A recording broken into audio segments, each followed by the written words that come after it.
This is the Nothing Phone 3. After using this device for a while, in this video, let me tell you what actually might have went wrong. And I know the video is a little bit delayed because this is not a review unit. Nothing did not send this to me, so I had to source it, so that's why it took time. But anyways, the interesting take is that the previously launched CMF Phone 2 Pro, Nothing Phone 3A, 3A Pro, all were good mid-range smartphones. I know 80k is such a shocking price for the smartphone, but let's keep the price aside for some time. What else is missing in this true premium flagship smartphone which Nothing claims? Expectation versus reality. The Nothing Phone 1 video which I posted on my Malayalam channel is the most viewed video in 24 hours. Because yes, the hype was there, it's a new brand and it's a decent phone for a decent price. So was the Nothing Phone 2, 2A, 3A, 3A Pro, etc. But then Nothing comes in and says that we are going to launch our first true flagship smartphone. If a smartphone is having killer specs,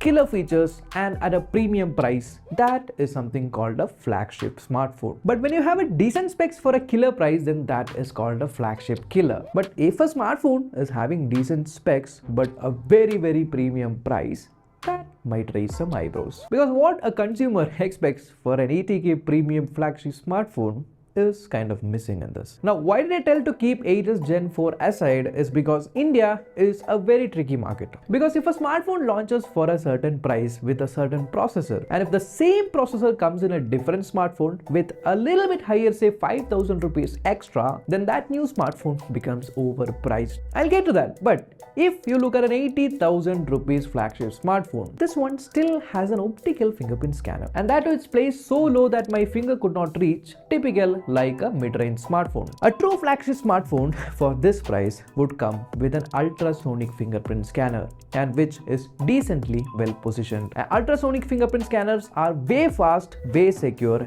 and way flagshipy. So right up at the front, we do have a cost cutting. A true flagship smartphone should definitely have good durability. Don't get me wrong, this smartphone does have an IP68 rating. But what is the one most important component of your smartphone that you do interact daily? Yeah, that is your screen. So it's a screen that has to be the most scratch proof, crack proof, etc. So normally in a flagship smartphone you get top tier Gorilla Glass levels like the Gorilla Glass Ceramic, Armor, Victus 2, Victus Plus, etc. And in this smartphone you do get Gorilla Glass Victus, but not on the front, it's on the back. And in the front, what you get is a Corning Gorilla Glass 7i. Remember the Poco F7 video that we posted on this channel? Yeah, that is a 30-35k range smartphone which has the same Gorilla Glass 7i. So again, you do have a certain level of cost cutting in the front. But it's not just about the fingerprint scanner and the Gorilla Glass that is being cut in the front. Nothing phones generally have amazing displays, and this one is not at all behind. Even this has a great display with great colors, thin bezels, equal sized, it's all good. But even though it claims to have a 4500 nits of peak brightness,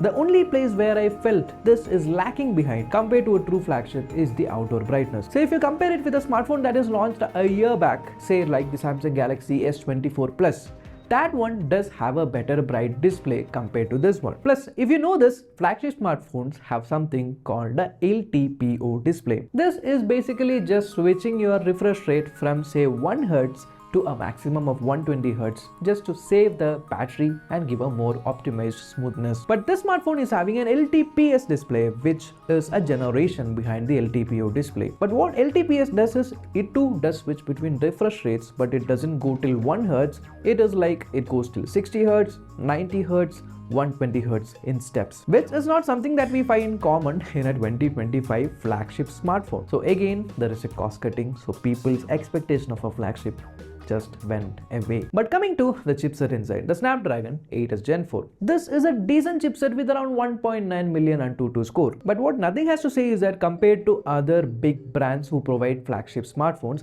Nothing is a small brand, so they can't buy processors in bulk. Hence the negotiation power of Nothing is less, so they get the chipsets at an even more price. Yeah, which is acceptable. But if you know the 8s Gen 4 chipset, it is not a cool chipset. You remember the Poco F7 video that we did? In that video, that phone has the same processor and the heating went around 43 to 44 degrees Celsius. And yes, I mentioned that it is a hot chipset, and definitely because Poco F7 is having a good cooling system, that is why it is able to bring back the temperatures down. But when it comes to the Nothing Phone 3, I don't know if it's because of the lack of great cooling. this smartphone, while running Antutu scores or even doing a CPU throttling test, it goes till 47 to 48 degrees Celsius, and this is not just warmth, it is literally heat. And this being a glass sandwich design and having a metallic frame, if you hold it in your hand, you can definitely feel your hand is heating up and you have to keep your phone down. Now that is something which is definitely concerning considering you pay a 80k price for this. So it does heat up while doing heavy gaming, using cameras outdoors, or even putting your phone on charge. Because Nothing is not a hardware focused company, it's an experience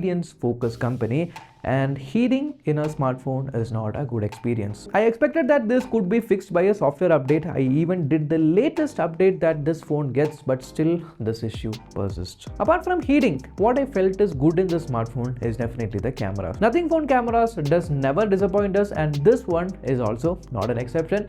It takes amazing photos. I like the color tone, the punchiness, the way the bokeh comes, the HDR management, everything is top notch. So definitely camera is an area of great excellence in the smartphone. Even the smartphone can shoot 4K 60fps videos in all of its lenses. So if you ask me, should I get this smartphone for the camera performance?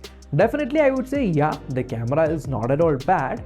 But considering the price, you get other smartphones from Vivo, Oppo, Samsung, etc., which gives similar or even better camera performance. So just considering the camera, should you get this? I would say you should wait. But again, if you shoot 4K 60fps videos and you're planning to transfer it into your say PC, this one still has a USB 2.0 port. Now, every single year when the Nothing phone comes, they have something unique for people to talk about. For last 2 years, it was the glyph lights, and this year they have removed it and brought in this new thing called the glyph metrics. Now, should I take the glyph metrics seriously? I would say even Nothing calls what is shown in this as a glyph toy. So you have a lot of glyph toys to choose from, and there is a capacitive button here. It's a pressure sensitive button, and you have to press that to toggle between the different glyph toys. But what I felt is if you are holding it in one hand, then pressing this is in a little bit awkward position.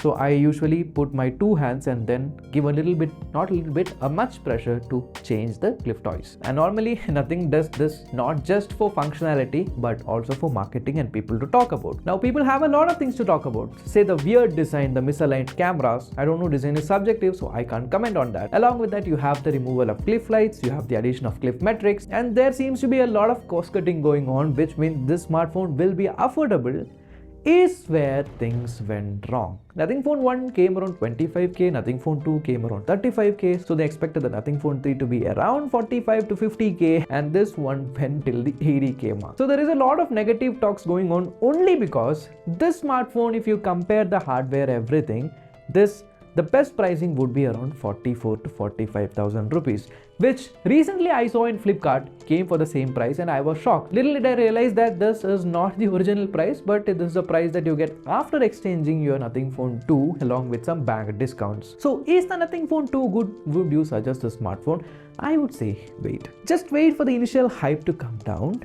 You have the coming months, August, September and October, where you'll get the big billion days, and Nothing, being a Flipkart exclusive smartphone, would definitely be coming under around 50k along with some bank offers. So if you manage to get the smartphone say around 45k rupees, then definitely it's a bang for the buck. But again, considering this has a 5500 mAh of battery, but being a silicon carbon battery, there are other smartphones with 7000 mAh battery in a 30k price range, which are even much more slimmer than this. This one looks a little bit bulky. And I don't think all this negativity that is surrounding the smartphone can be tackled by their amazing OS. The UI is so smooth, so great, the essential space, all the things, the snappiness, the bloatware free, everything is so nice about the Nothing OS. But that along with the good cameras, I don't think only that would be enough for the smartphone to stand out of the competitors, considering this being marketed as a flagship smartphone. So this is my thoughts on the new Nothing Phone 3. What do you think about this? Do you have a different perspective? Let me know through the comments. Until next time, bye bye.